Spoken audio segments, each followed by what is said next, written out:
နေပြည်တော် State Academy သို့အိန္ဒိယနိုင်ငံဆိုရကစာအုပ်များလှူဒါန်းပွဲခမ်းနားကိုဒီကနေ့နေ့လယ်ပိုင်းမှာနေပြည်တော် State Academy အစည်းအဝေးခန်းမမှာကျင်းပရာလှူဒါန်းပွဲမှာအိန္ဒိယနိုင်ငံတန်မတ်က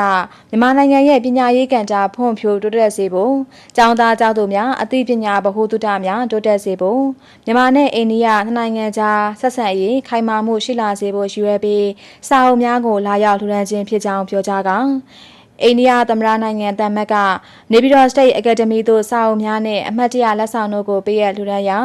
ဒုတိယဝန်ကြီးဦးနေမျိုးလှိုင်နဲ့ခေတ္တပမောက္ခချုပ်တို့ကလက်ခံရယူကြပြီးကျေးဇူးတင်ဂုဏ်ပြုလွှာနဲ့အမှတ်တရလက်ဆောင်တို့ကိုပြန်လည်ပေးရကြပါတယ်။